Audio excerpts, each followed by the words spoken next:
All right. Hey, good evening, Jim.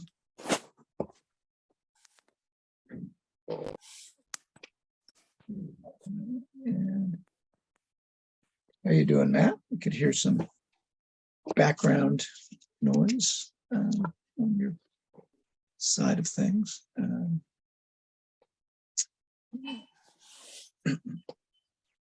How's it going?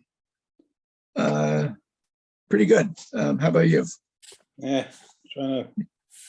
My computer I have at home is just not cutting it anymore, so I'm trying to log on with Elizabeth's computer and now my iPad, so it's just trying to make it work.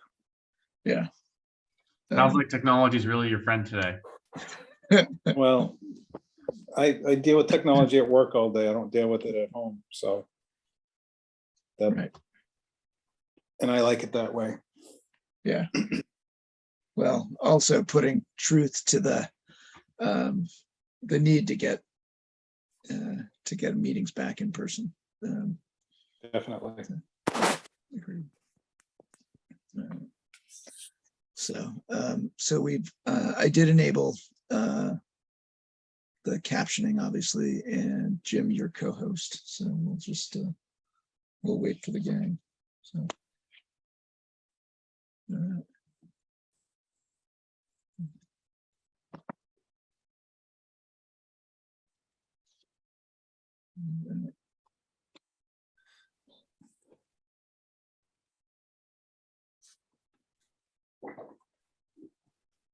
How you doing, Bill? Welcome to the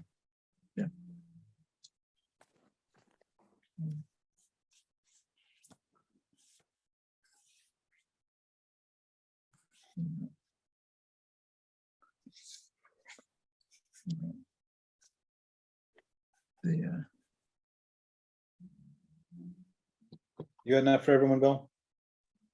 Actually, I do.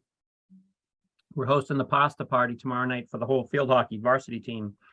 So we have pasta and meatballs and trays coming tomorrow. So yeah, I have plenty. all right. Yeah. Good to see you, Matt. Is it winding down for the season? Are there playoffs? There'll be playoffs. The team is making it right towards the end of the cutoff. So next Thursday night's their senior night and their last game. So they'll have a winning record, probably 8-6, maybe. Yeah. I don't know, 8-6-1. I don't know, but they're gonna make it. But they'll be playing like the top team. Like last year when they made it in, they played down in Hingham. They played Notre Dame, and it was just like crazy talented group. Anyway, yeah.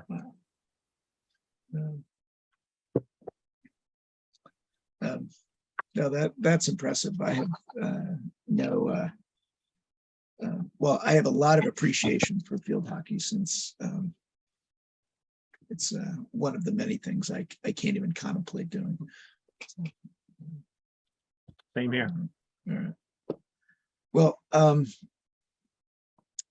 sure Megan is going to join us, but we all might as well get started and hopefully keep this meeting short, so it'll be easier to take notes, take minutes. With that That's right, I'm said, taking notes, right? Yeah, yeah, no, and I'm happy to help too. That's right. So let's call the meeting to order, and we'll take a roll call. Hey, look at that.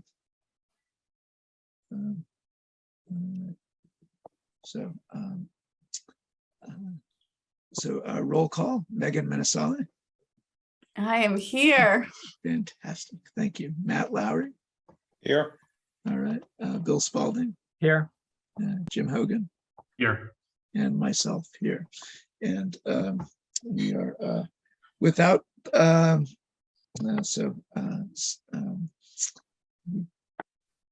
right. And we have a guest. So Aaron did circulate the minutes from October 11th. Have everybody who was in attendance at the meeting been able to review them? Okay. Does anybody have any edits or can I get a motion to accept? Okay. All right. Motion to accept the minutes. Thank you. For All the right. December 11th meeting, October 11th. October 11th, sorry. I'll second that. All right, thank you, Jim. Thank you, Megan. All in favor? Jim Hogan, Jim Spalding, that's great. Yeah, Yes, Right. question mark? Yeah. I'm not sure Yeah. if I'm being called on or not. yeah, Jim Hogan, sorry. Yeah, all right. Bill Spalding, Yes, all right, Matt Lowry. Abstain, I wasn't here. Oh, that's right. And Megan, Yes. yeah, all right, and myself, yes. So, all right, that's terrific. The item 3, we wanted to take a moment to check in on the proposed language for changing the street names bylaw. And I think we can also bring Matt up to speed given the discussion that happened at the last meeting. So the good news is we're on the warrant. Town council accepted all the items for the warrant last night. And no surprise there. At that meeting, they acknowledged receipt of a letter from the bylaw review committee, which we also received. There was no discussion at town council about the letter from the bylaw committee. I did forward that letter to you late today. I don't know if folks have been able to see it.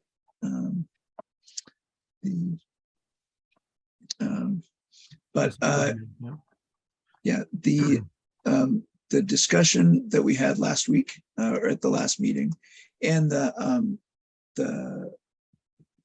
letter itself, I think the letter repeats a lot of their points.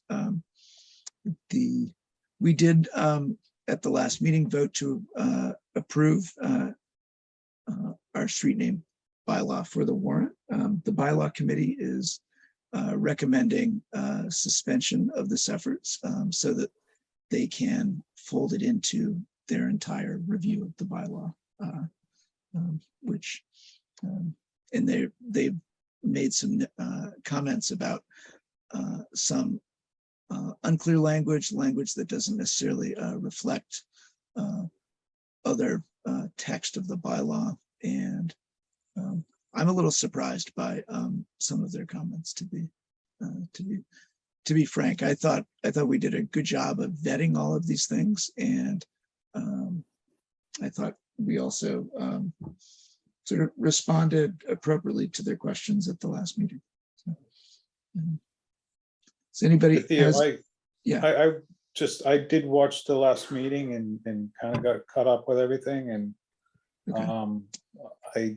I was a little surprised that they came in at the last moment, and I truthfully I did not know that they review pending bylaws. I thought they were the existing bylaw review committee, so I was a little surprised too that now they're, after all this time, and we've had public forums on it, that at the last moment they come in and want to change things. So Yeah.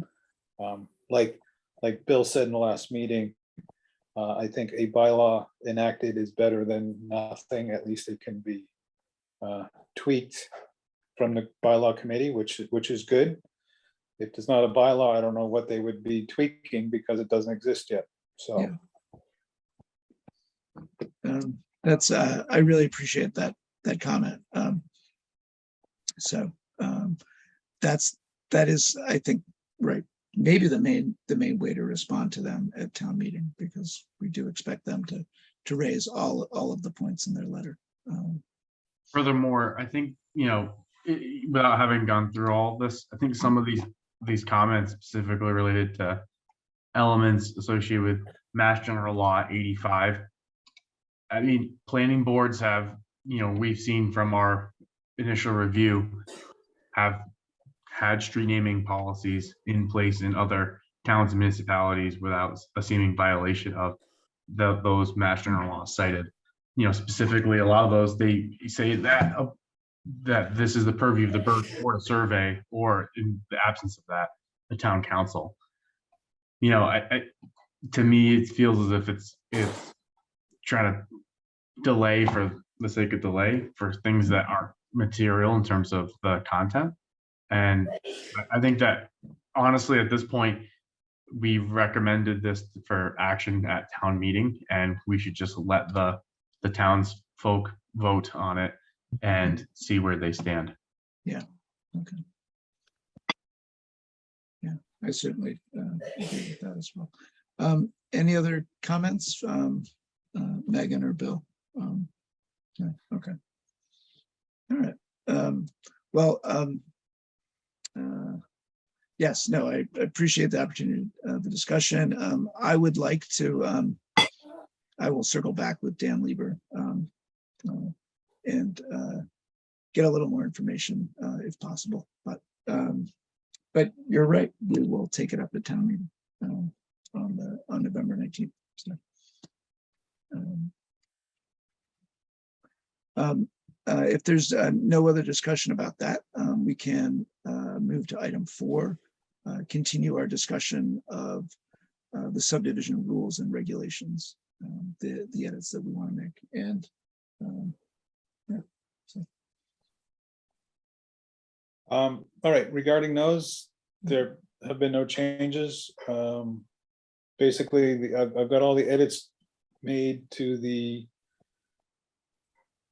basically the proposed new regulations that we're going to pass on to the DPW. I'm still working on trying to get the tracking document, meaning the original one, with all the, as you read through it, I'm referencing if things have been moved, added to, or where you would find them. And it's just, that's taken me a little bit of time to go through and get that so you can follow along with it. So yeah, again, I'm still working on that. And the next step is to forward it on to DPW and let them, it's going to be a while when they get it for them to review it. So I don't know how we should do that. If we should just send it from the board and say, here's our pending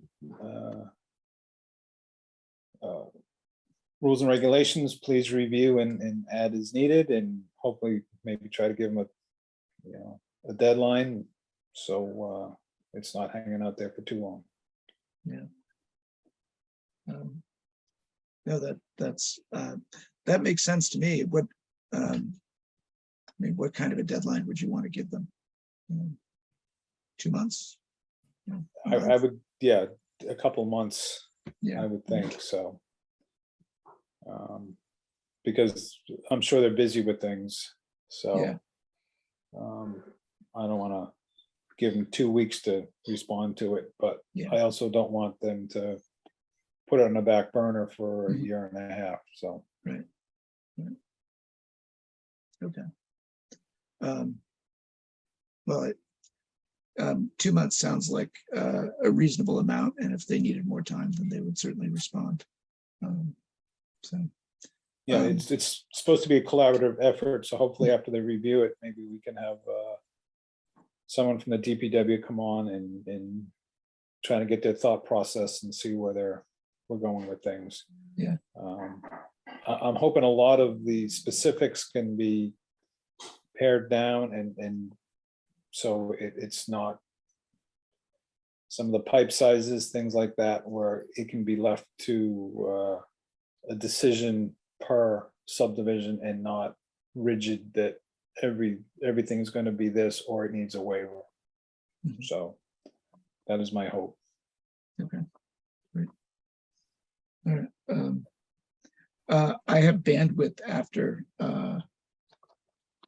November 4th, so I'm very free to help you if you need it. Okay. Okay. So I think the two most, well, the next two items on the agenda, we do have some good move. We have items, more updates, sorry, for the committee and for discussion. Item 5 is update on the MBTA communities law. Jim. So to provide an update as it relates to the developments, I've scheduled a meeting with Steve Mayo for early next week to connect and double check as it relates to, as we've been talking about, engaging with the public and defining, assembling a working group, making sure we're in alignment as it relates to how that comes together with the other relevant stakeholders, specifically members of the town council and zoning board of appeals, COMCOM, et cetera, to make sure we're defining what that working group looks like. So, and then we can just start facilitating success and start storyboard or figuring out what that process looks like once we actually get to the finish line of that. Additionally, got a feedback from Aaron. There's potential for us to reach out to engage a consultant and get a grant associated with the consultants. So hoping to connect with Aaron on this call a little bit to go back and forth, but she and I are going to be connecting later this week anyway, when we have to sign the A&R plan. So I'll connect with her related to those potential opportunities. I know she's reaching out to a consultant that the town has used in the past, and kind of understanding from their perspective whether or not there's an opportunity for collaboration on technical assistance, how to draw the boundary lines, draft the relevant zoning bylaw changes and such. Specific to the public engagement process, so I went back. Thank you for the members of the board who provided the feedback from the last time we met in terms of the presentation. That for we're calling it more of an A's and Q's instead of a public forum as it relates to this, the MBTA zoning and engaging with the public. If you guys don't mind, I can pull this up. It's much shorter than it used to be.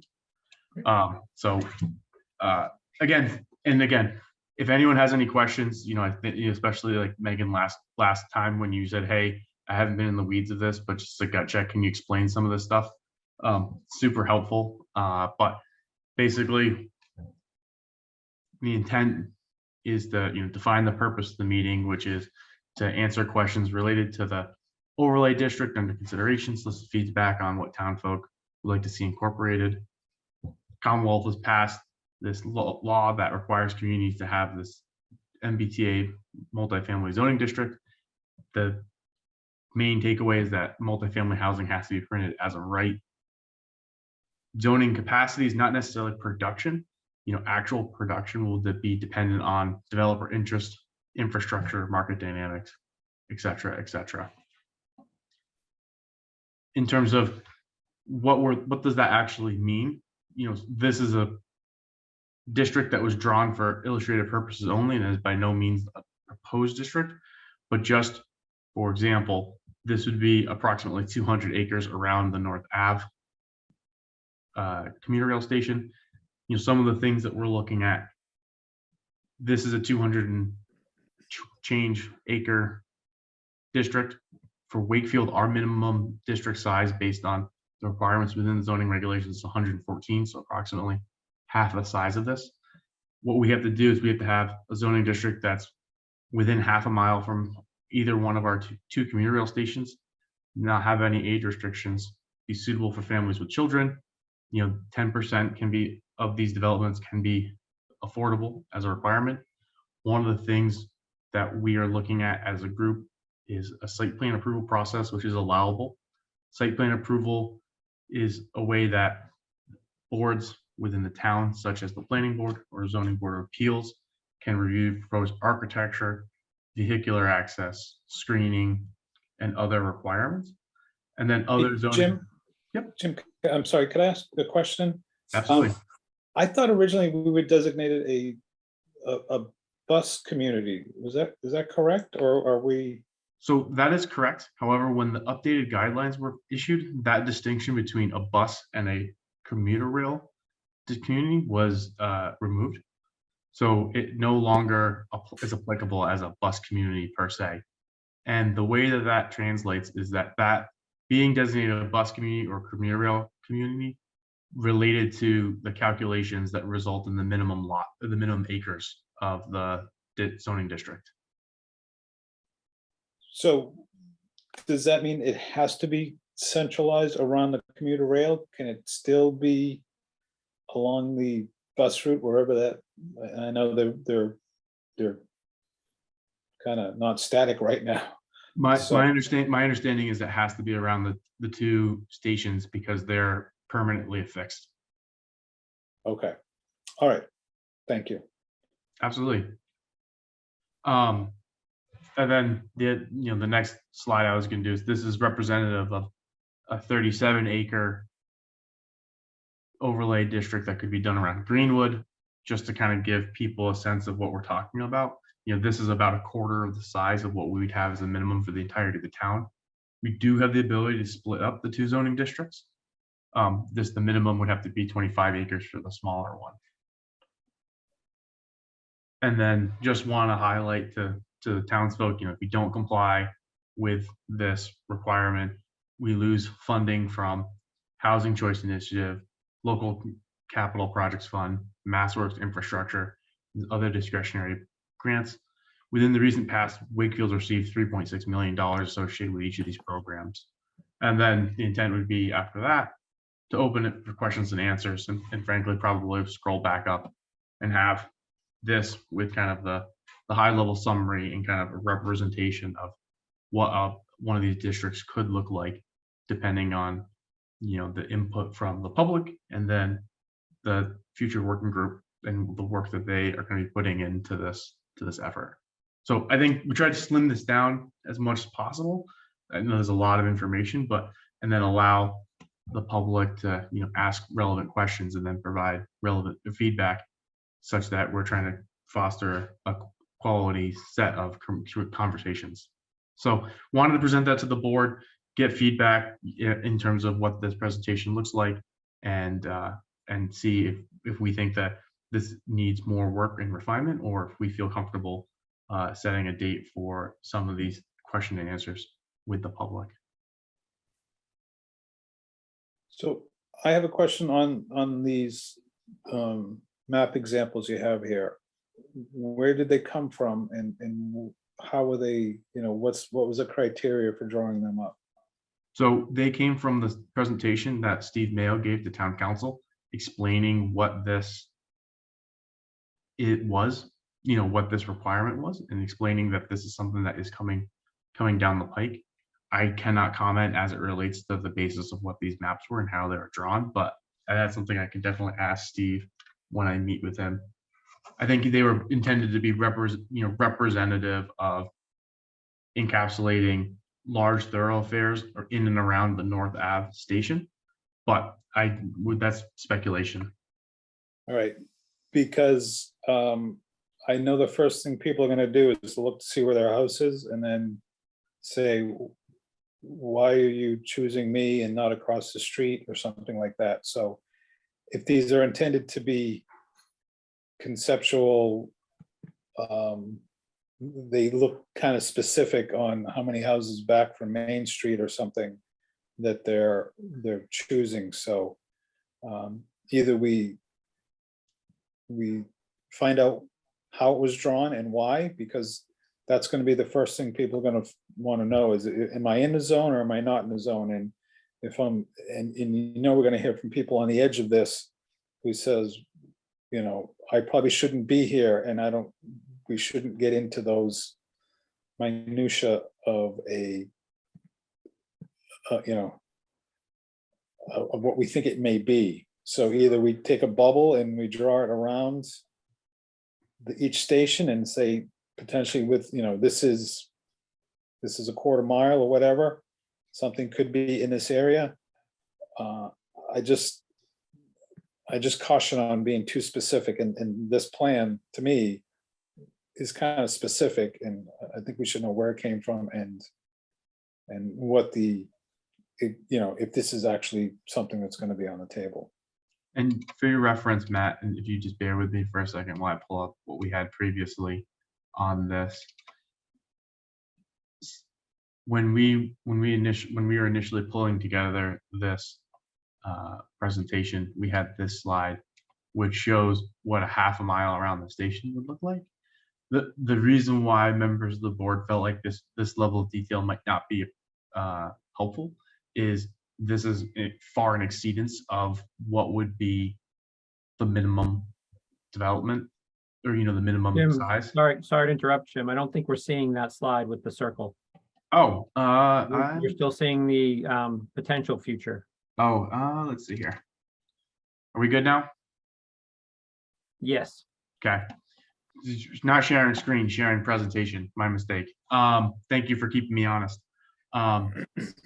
So I think, Matt, one of the things that we were concerned about is if we put up a slide of just, a half a mile, which is the basis of the zoning, is people would think that anything within this area is being proposed on being part of this zoning. But I hear what you're saying in terms of being able to articulate what the maps were. Maybe they're left over from something else, which would be good to know. Yeah, we need to know how that was drawn and why, because that's going to be a specific question that people want to know. Is it all, business district? Is it business and industrial? Is it just general, for the Greenwood, is it just what's in the, it appears to be what's just in the general residence zone, but we just need to be able to answer that one. If we're here to provide answers and someone asks a basic questions like, where'd this come from and why is this included? We need to be able to answer that.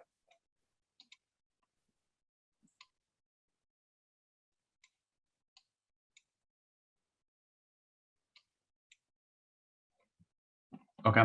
Yep. Understood. Did you have any other questions? I'm just going to pivot back to the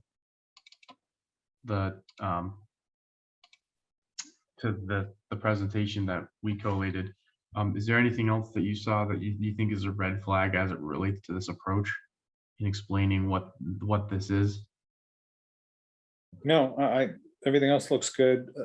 I like Megan's comments as the last one is to pare it down and not, again, not overly burden people with way too many details, because we're throwing this at them to start and they're going to have some general questions and we can work off of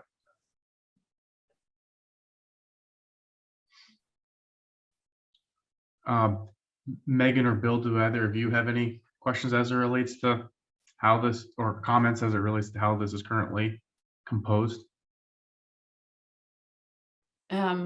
I have two comments. I like the circle option versus, because that's like, right, the first thing that I think I said the last meeting, but also like, that's the first thing I see when I look at this slide right here, right, is like my house is in that orange zone, right? So I'm like, why'd you pick my house? And why is it in where I live?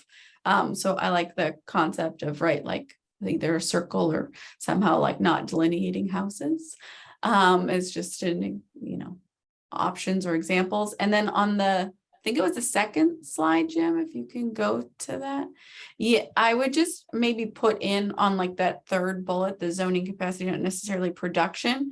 I might even like dumb this down even further.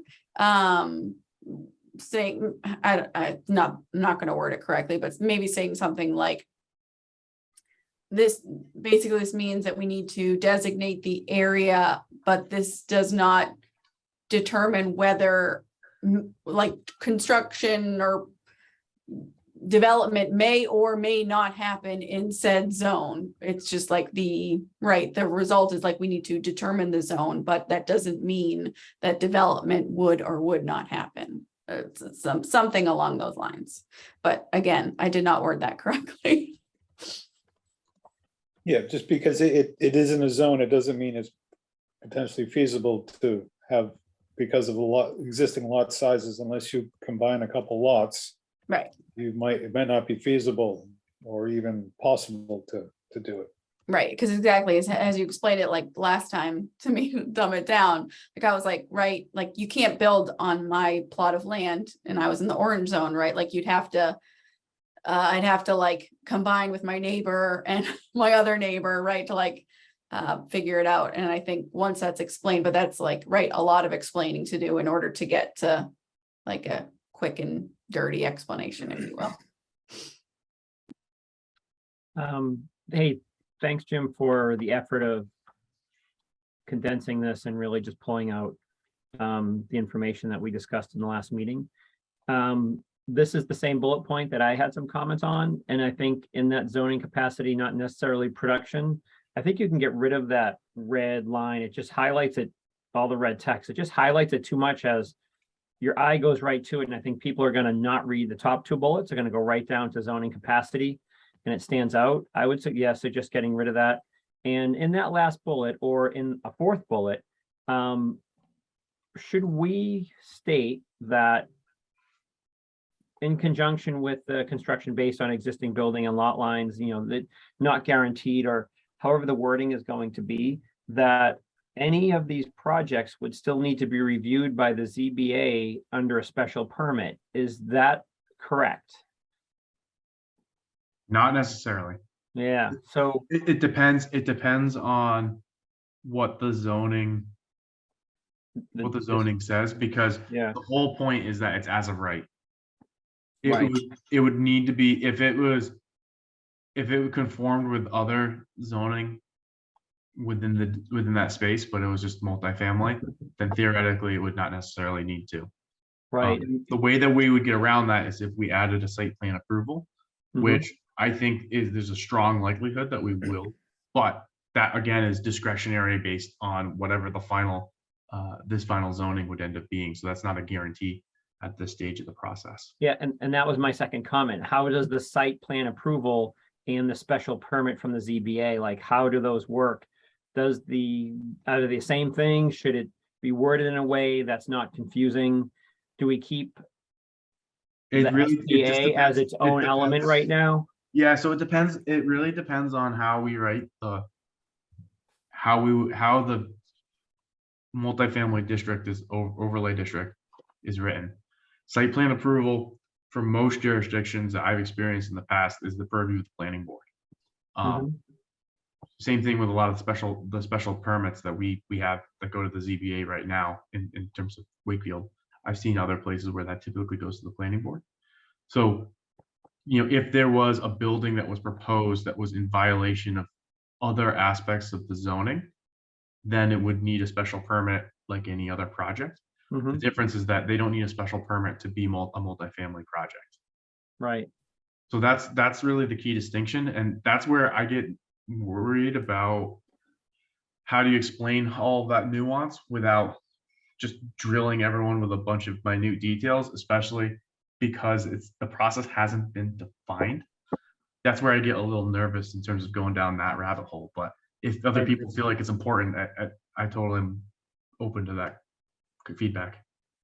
I agree. And I think as this gets a little bit more wordsmith, I think it's so close. And I appreciate how far you've come with this. So yeah, that's the point. Maybe it doesn't have to be a fourth bullet point. Maybe it can be incorporated into that third one.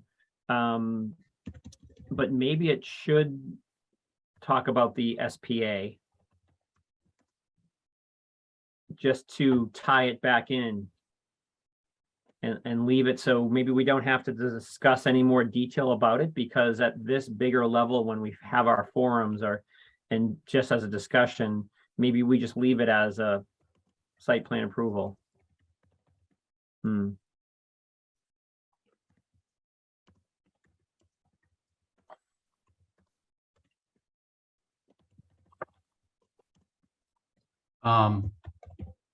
Does it make sense? Something like zoning is required to be put in place, but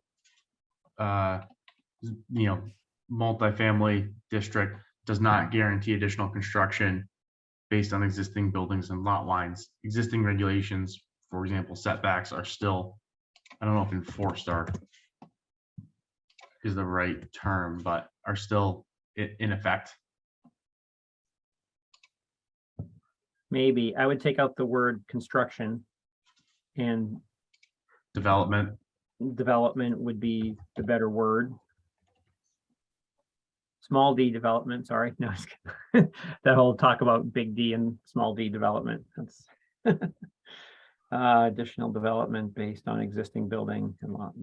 I don't even think it needs lot lines. I think additional development, and you can pretty much remove based on existing buildings and lot lines. I think the following sentence covers that. You think that this goes away? No, I think that stays. I think after development, period, Oh, based on existing buildings and lot lines goes away. Just my thought, those two sentences kind of duplicate the information. yeah, I figured setbacks might be the best way to do it because it's the most easily explainable in terms of other regulations that people understand. Mhm. You know what I mean? It's very conceptual, like you can't build within 10 feet of a lot line, those types of things. You don't have to get into the weeds for people to understand what that is conceptually. Yeah, when we discussed the lake zoning district and what that could be too, we did that little chart that we pulled in to show what the setbacks are in different zoning districts within that area defined. So when we get further in, maybe we want to have some of that prepared just in case, to Matt's point, if people are asking for more information, I always feel like a visual really helps to pull things together. Maybe we have prepared in the back a couple of other slides or just graphics showing already to just pull up with tabs for the current zoning information.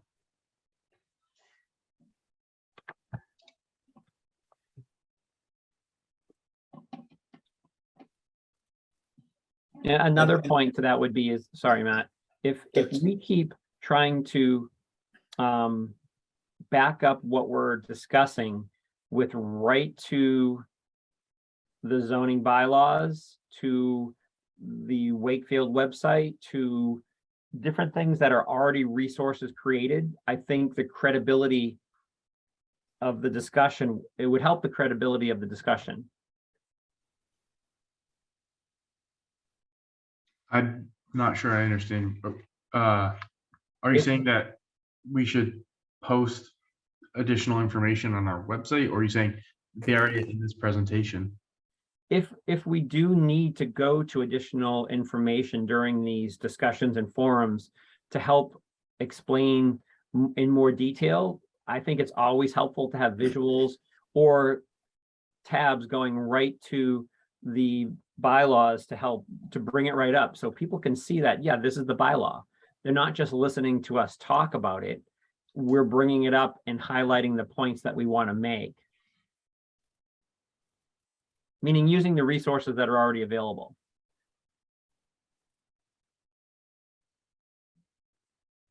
So you mean like going back to table 2 that shows the definitions of each zone? Right, and during the discussion, it would be great to live pull up table 2. Just have that ready to go right to it and make a point saying, yep, this is available for anybody to go to on the town website. If you click here, it brings up bylaws, you can search table 2. Here's the regulations for, and then you can show the setbacks, and we can highlight just during the meeting which different, if it gets to this level of detail. My purpose of sharing this is that if we just talk and don't show the actual bylaws and other information that's on our website, I feel like our credibility, if we get into a discussion and we have hard questions to answer, I feel like if we rely on our existing bylaws, it would help.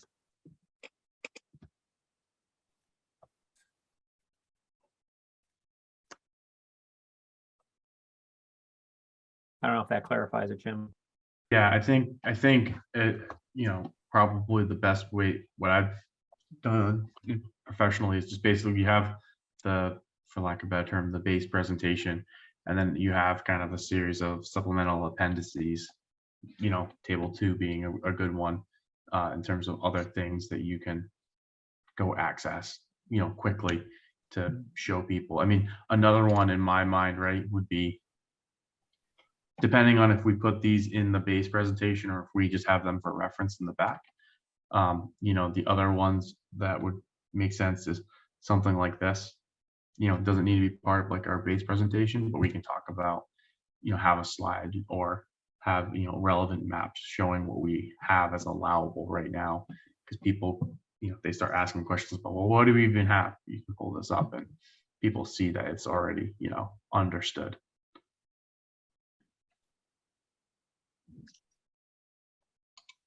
But, so we're gonna have a new multifamily zone that's gonna have its own requirements, correct? Or are you thinking if it goes in a zone, it's gonna rely on the underlying setbacks, parking regulations, height, things like that? So Matt, I would say that's TBD. I think that the reason why we're trying to have this conversation right now is to solicit feedback from the public prior to the formation of the working group. And then I think when we get the relevant players from the working group collated, they put their heads down, they try to incorporate, to craft a bylaw that's in conformance with the requirements of the state, try to feed any feedback that we've got from the public at that time into that working group process, develop what I'm calling the initial ask of the town, which would be the initial proposed zoning bylaw. And then that zoning bylaw, after it's defined by the working group, would be communicated to the public, kind of, basically people would go out and show exactly what the proposal would be.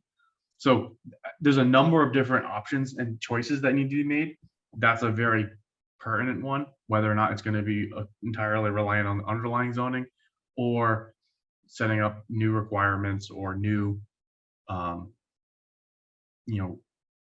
height, parking ratios, those types of things.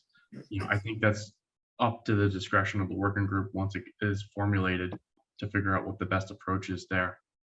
One of the things that is explicitly denoted in the guidelines is that other zoning requirements for this multifamily district are acceptable if they're consistent with the surrounding zoning. Height being one, parking minimums being one, so it's not saying that you don't have the ability to have zoning requirements. It just has to be materially consistent with what's around it. So you can have like a zoning district and then neck everything completely down to choke off the ability of people to utilize said district. All right, because I know one issue that it's gonna come up is parking. Because I know overall, trying to get away from having a lot of parking for people to use the, commuter rail and things like that. But the parking requirements that exist now are wholly inadequate for actual families that live in Wakefield, There's just not enough parking for as many cars as people have as they raise a family. So having a multifamily with not enough parking is going to be the big trigger point for people. So, I think we need to keep that in mind too. Yeah, honestly, Matt, I think that's probably one of the bigger relevant public policy set of choices that need to be made when this is coming up. I'm not going to sit here and tell you that I am going to speak for the town on parking ratios for this. I think once we get the relevant players in the room with that working group and you can have feedback from all the different stakeholders that have been identified. I think that's the proper forum for people to really engage. And then based on the feedback from all those, because it's a combination of elected officials as well as town staff. And I think when that group makes, a judgment as it relates to what they want to include for the basis of the zoning, I think that's when we really would want to be going out to the public and explaining, the working group just reviewed with the whatever public feedback we get in the front end, plus reviewing the guidelines, that working group decided to rely on the underlying zoning or change the underlying zoning by X, Y, or Z. And here's why. I think that would be the time frame where I would expect to have that set of conversations. I think getting the feedback from the public as it relates to what they want to see the working group incorporate into it is what my goal is here. But I hear you. That's definitely a set of policy choices that need to be made and are probably some of the bigger ones related to this. And it's interesting, parking came up, Matt. Today, the City Council of Cambridge voted 8-1 to remove all minimum parking requirements from the city's zoning code, commercial and residential. So I know we're not Cambridge and we don't have the public transportation infrastructure that Cambridge has, but that's a big change. So that type of parking minimums, that's going to probably be the topic of a lot of discussions that come up. So again, just for us to be prepared as a board to how do we want to answer it? Yeah. At this time, I think we should say we're interested in hearing what the public feedback is.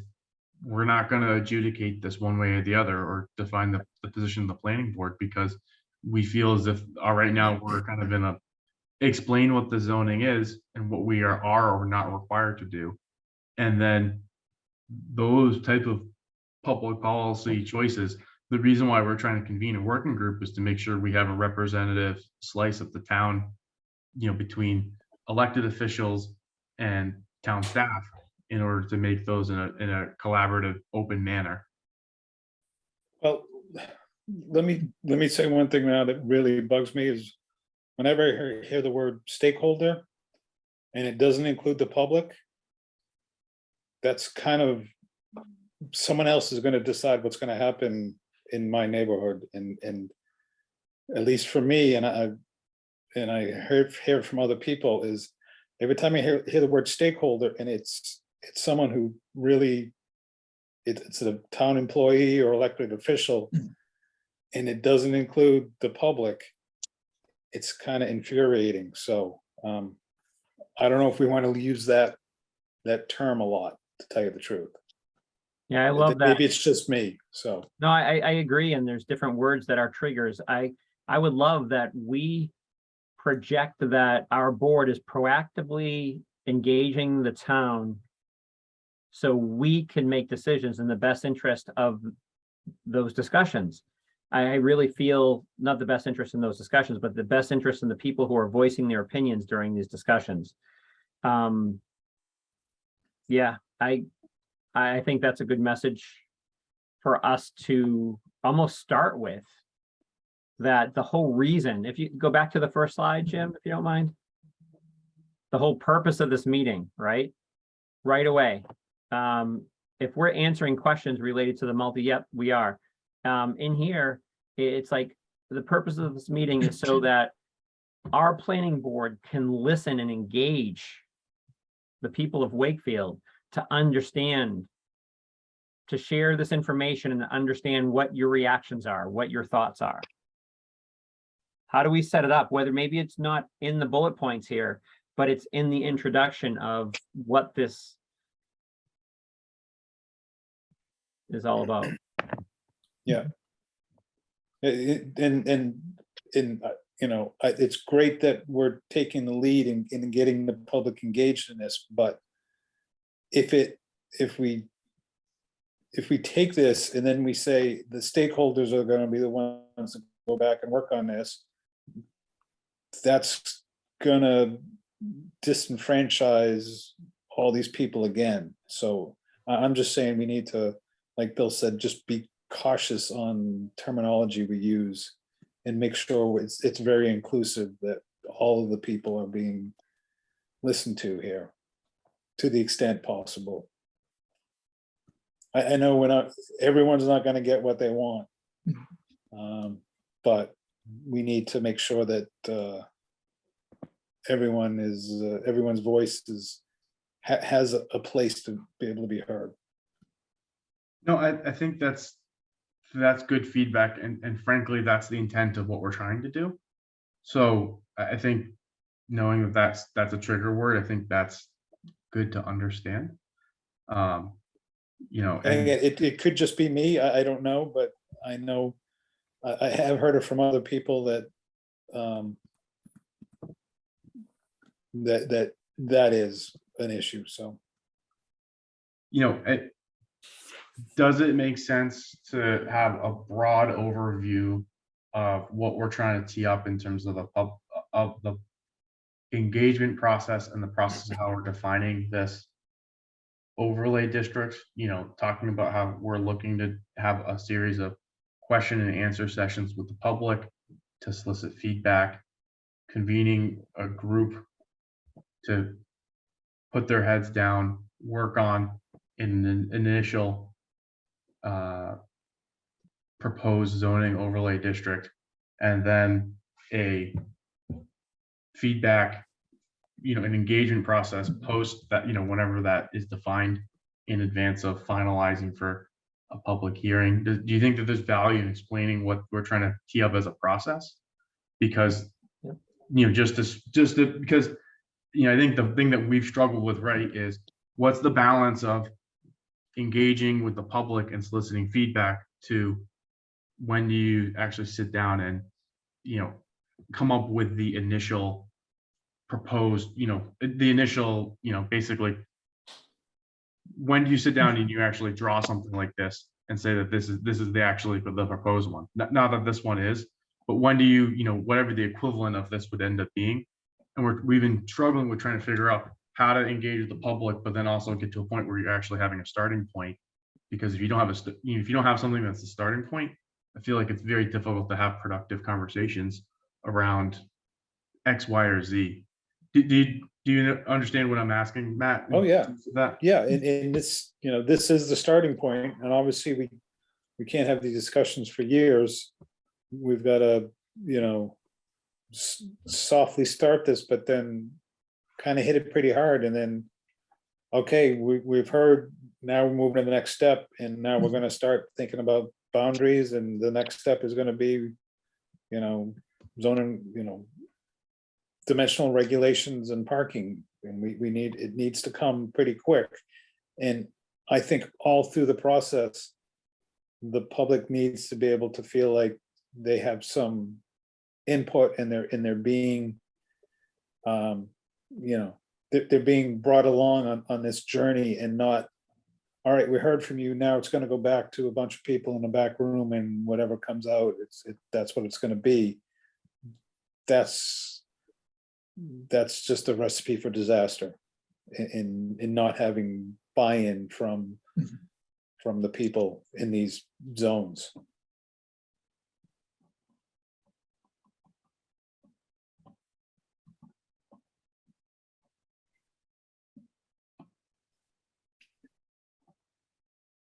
So right, so we do all agree that that's entirely the purpose. How do you build that into the working group sort of process? I think the answer is, right, you're just be committed to having periodic planning board meetings with the working group, talking about specific elements, sort of, you know, how do you reassure people that that's the process that we're going to follow?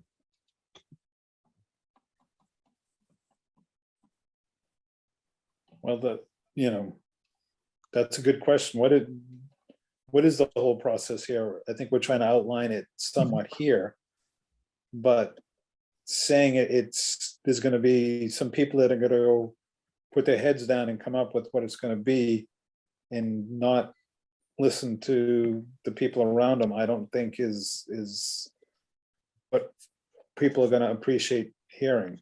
So. Oh, yeah, because I thought it was, you know, some public meetings, some work to try to put this all to paper.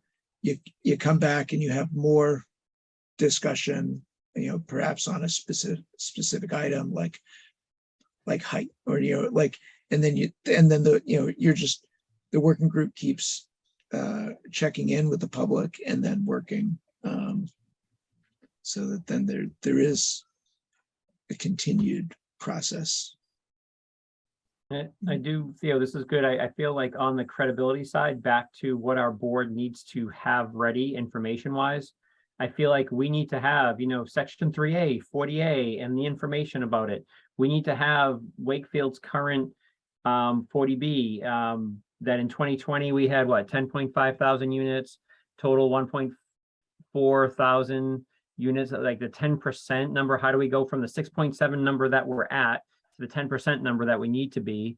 And what's our SHI and all that information that, Erin's been given to us, that I think we need to have that somewhere. Again, if somebody needs that information to understand more about what's happening, if those questions come up, I think as a board, we need to be prepared, as that working group, be prepared to have that information. So I just feel so many of the meetings I've been to across the town, different committees, whatever, I don't want us to also be like, oh, we'll review that and get back to you. I love having that information or being able to pull up, here are the numbers and here's the reason why this is all happening. I think we're going to be hit with, why is this happening? And I think we should have some, not the answer why, but some reasoning behind it with the stats.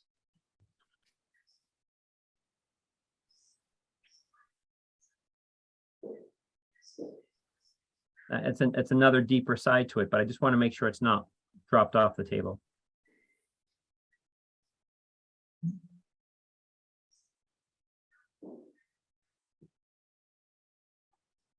So that is a really good point. I think what we're saying is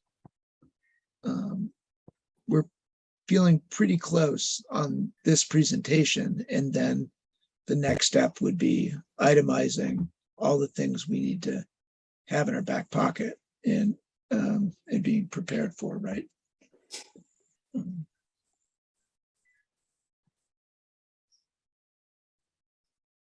So that do you feel that this makes it clear that exactly what our intent is? Is there? I think the first slide marks our intent. I think Okay. that's perfect. Those bullet points on that first slide. It's like, what are we doing? What's the purpose? This is why we're doing it. Yeah. And I think we fill in between the lines on the information that as a board, we're proactively looking for your feedback. We want to inform people. We want their feedback. We want to understand how they feel about it. But we also want to have all the background information and stats, or where to look for it, to bring that up if the discussion goes in that direction.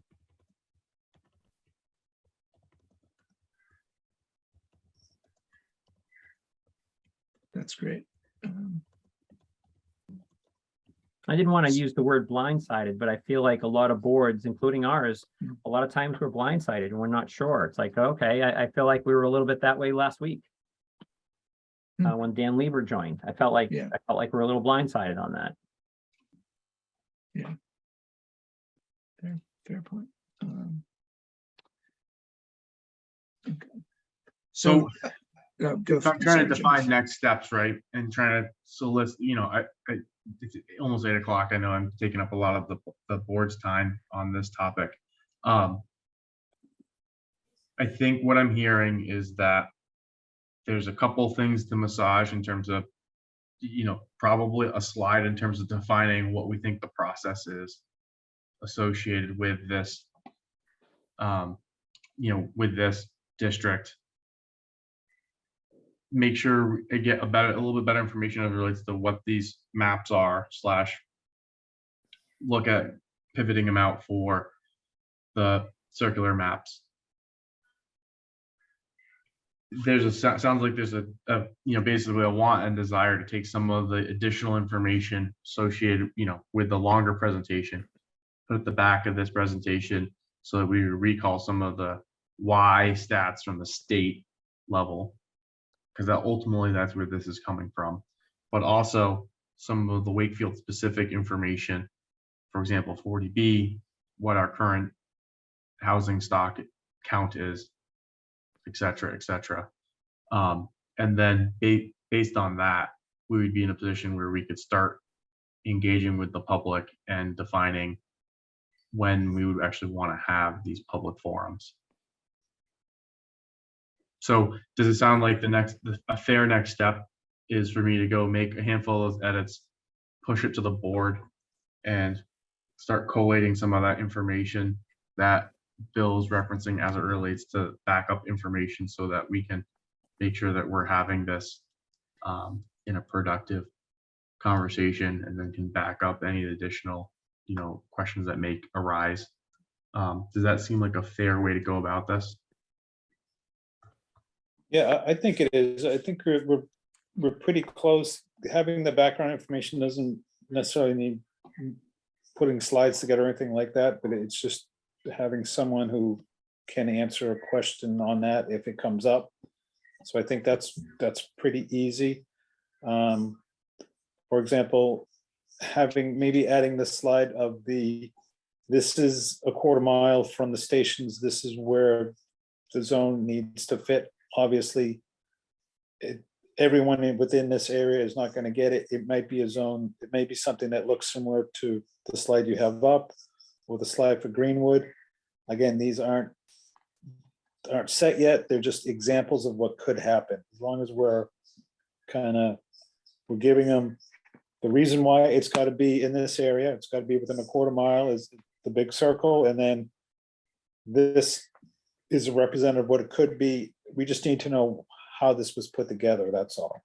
So if it looks like it's the business and industrial zones, but we just need to be positive of that. That's all. Yep, and I'll get the information from Steve.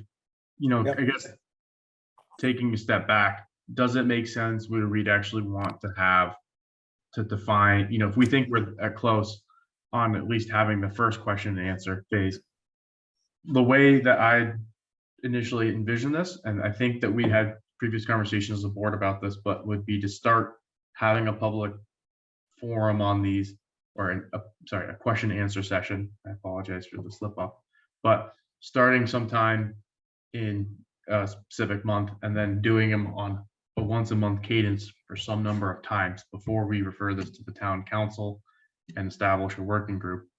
Does it make sense? Right now it's October 25th. Does it make sense to kick this into I believe we have a planning board meeting. I'm going to stop sharing for now so I can look at my calendar. But I believe we have a planning board meeting actually, we probably aren't going to have a planning board meeting in the latter half of November, because that's right now we're scheduled for the 22nd, which is the week of Thanksgiving. It's probably not the best time to start this process, is it? Yes, if we have a meeting, it could only be the 22nd unless we change from a Tuesday to another day because of voting. And having a meeting on Tuesday of Thanksgiving week isn't. If the intent is to engage productive. the public, if that's working, that's fighting ourselves. Yeah. In that case, does it make sense to set on for the agenda on the meeting in December the 13th, and then we would probably have one in January and February, and that way you have December, January, February. We could set those 3 dates right now. Between now and December, I feel very confident based on how close we are. We'll be able to have this presentation, the backup information tuned up, and hopefully by that time, I'll be able to have some more additional conversations with Steve and other members of the town council, and we can start kind of understanding what that working group process looks like a little bit better.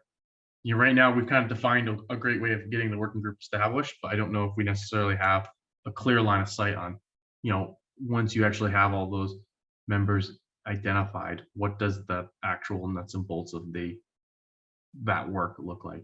It's something we're actively trying to work on what that process looks like at this time. Well, if you have it on the 13th, that means we may not have another meeting until then. That might be our next meeting, correct? Do we think we're gonna have, let's put it this way, do we think we're gonna have a meeting on the 22nd? I think so. We have in the past. I mean, it's, again, it's agenda items, right? Mhm. Yeah, is everyone gonna be available on Thanksgiving week? for a Yeah, meeting? Tuesday. I will be. Mhm. Yeah. I will definitely be, so. Yeah. All I right, will be. okay, then we're all set with that then. Then the 13th would be doable because we need to review this at our next meeting and then get it set, so, okay. Mhm. Yeah. So in that case, it probably would be what I'd propose is the December 13th meeting. It's probably one of the two meetings in January and one of the two meetings in February. So, if you said like the January 24th meeting and the February 28th, just as a placeholder, then that would allow us to have the ability, we've got those three key dates defined. We can start the process of actually, telling people we're going to be doing it and, tune up all this information in advance. And then between now and February 28th, we should be able to define what the next steps after this are.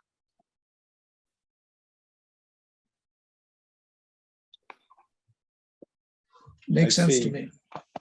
I also see that the first meeting on February is on the 14th. That's could be problematic for certain people too, so. All right. Well, Matt, you're excused from the February 14th meeting. I know. So, It's one of my big days, yeah. I think we've met on didn't we meet on Valentine's Day a bunch of years back? I kind of remember that. wow, I am. Huh. Well, I really love you guys, so yeah, we should do it. Mutual. Yeah, that's going, yeah. That's going 12, 24 font in the minutes. Yeah. So, all right. This can all be determined. But yeah, Jim, I think you did a great job on this and it's really, it's coming together pretty well. So thank you. So Yeah, just, go for it, Bill. no, sorry, same thing, Jim, thanks. Just, I want to nail down some of this for the notes. We're looking at a meeting in December, a meeting in January, a meeting in February. Those are the three meetings. And 12/13 would be that first meeting. Right. And then we're going to not specify the January and February ones yet, or should we? I'd advocate to nail them down for the 24th of January and the 28th of February with the discretion of Theo, obviously, but that's what I would advocate for. Okay. I just want to have it in the notes. Thanks. Yeah, I think those are the dates we want. So. Yeah. Fantastic. I echo all the thanks to Jim, but also to the to all of y'all, and the discussion we've had over the last two meetings has been very, very thoughtful and productive. So that's fantastic. I can give you guys a quick update on the master plan, item 6. We had a very thoughtful discussion on the 19th about the master plan, the topics, transportation and circulation, and sustainability and climate resiliency. And we had small working groups sort of really digging in on these topics. And there is a current survey that's out on the website. It's open until December 8th, sorry. And then the final public meeting and the final public survey will occur in January. And those dates aren't set yet. And we will be able to hear more from Aaron and about the remaining steps in the contract and in the process. So I know my group talked a lot about how to design or how to encourage a micro shuttle bus going around town.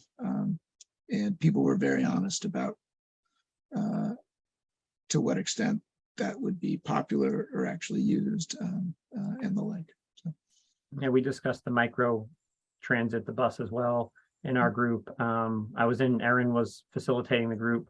We also discussed street trees and pavement choices and safe routes to school. Yeah, I was in that group. yeah. Excellent. Right. Yeah. Yeah. Rain barrels, all that stuff. Yeah. Terrific. So the process continues, and I think we are getting useful feedback and useful engagement, and certainly more is better, for sure. Item 7, items not anticipated by the chair.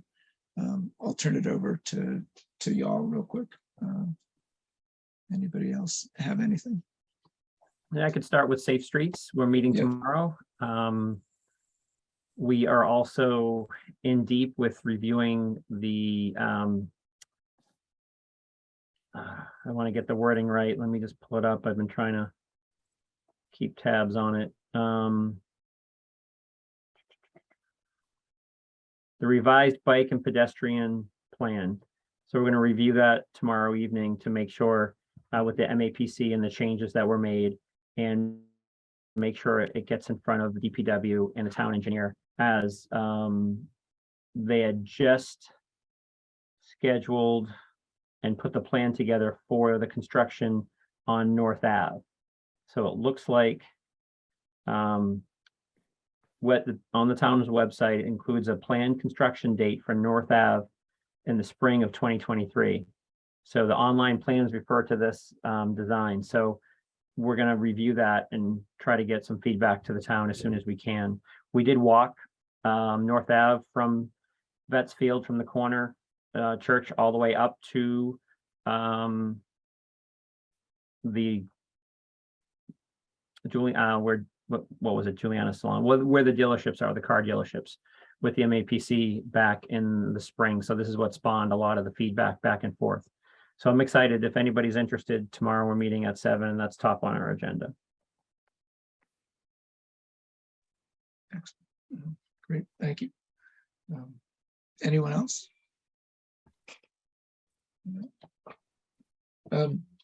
I had just a couple items. The Friends of Lake Quannapowitt have invited myself to come to their meeting on December 2nd, and I'd certainly welcome another member of the planning board to come. I think it's really meant to just get some feedback from Friends of the Lake, and so I sort of, it's a very open agenda. We're going to have about 15 minutes at their meeting, and certainly. Sounds like Matt's looking for a date. I don't know. Yeah. For Valentine's Day. I think. That's right. Yeah, in a right. couple of months I am. Yeah. Okay, all right. All right. All right. Well, let's warm up.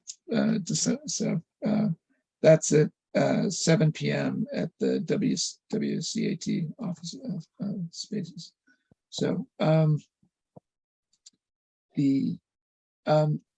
interestingly, at town council meeting yesterday, some questions were asked from the public about the energy park and the easement there, and brought up some really thoughtful comments about blasting and tree removal and alternative sites for it. And town council was very interested in hearing the alternatives and continuing that discussion. And some of this will obviously come up at town meeting, since one of the warrant items is to approve the easement that we did discuss.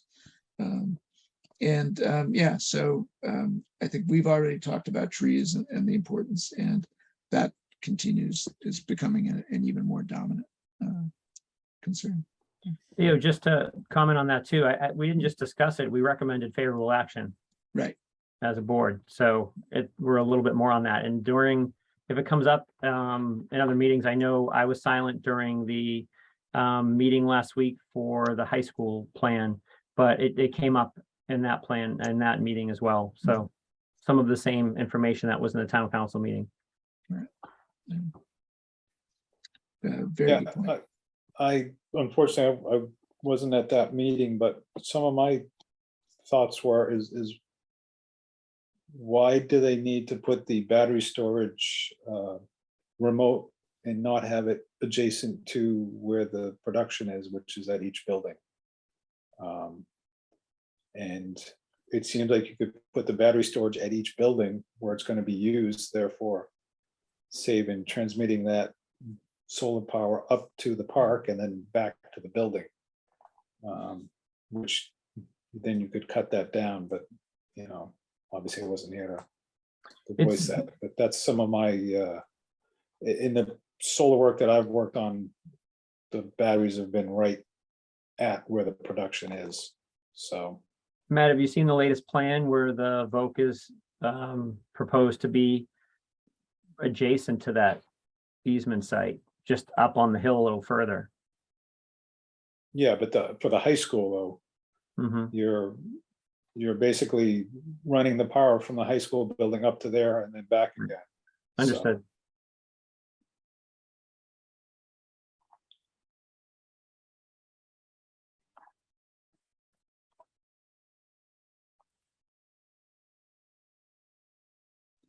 All right. The last thing I have is we received a number of items to potentially comment on. So in advance of the zoning boards on November 16th and their meeting tomorrow. I don't know if anybody had any comments. The first thing is an accessory dwelling unit at 12 Nelson Avenue. I wouldn't imagine that we have any concerns about that. There's for tomorrow, there's a special permit being requested to allow a retail space at 184 Water Street. Don't know if anybody's comments about that. I think that's something we've already considered, so I don't think we need to. In the package, there was 2 different requests to reduce parking requirements, parking minimums. One at 5 Richardson Street, which is reducing off-street parking for a proposed business office use. And the other was to remove some parking at the Hallmark Health Building on 888 Main Street and add that a portable CAT, so scanning device and space. So I don't know what the right term is.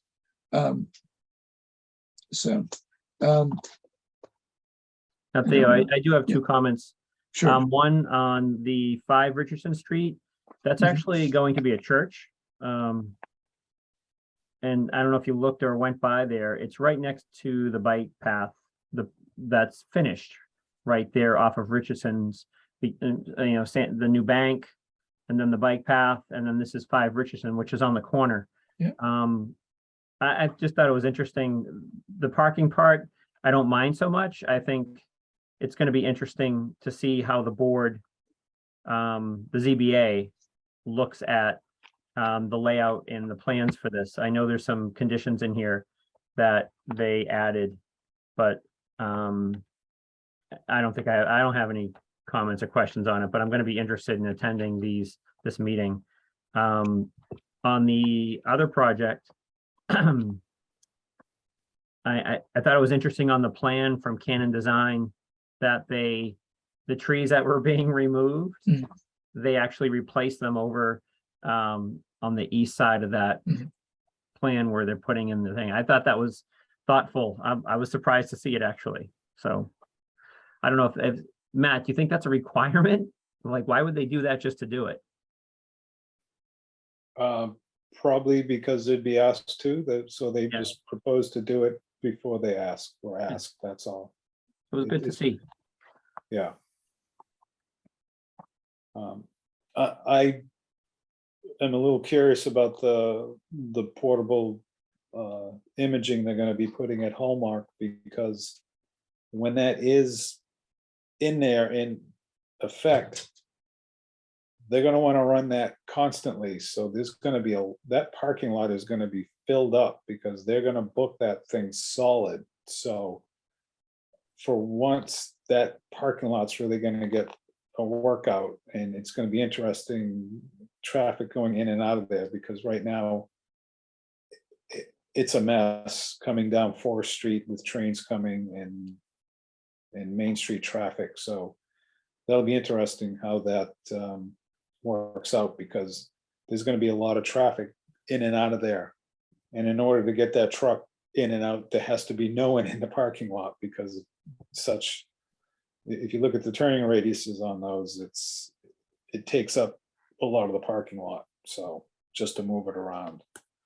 But I'll be curious to see how that is addressed, what their anticipated parking load is when that is operational.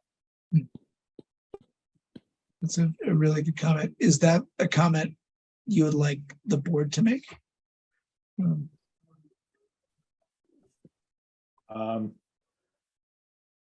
I hate, Mhm.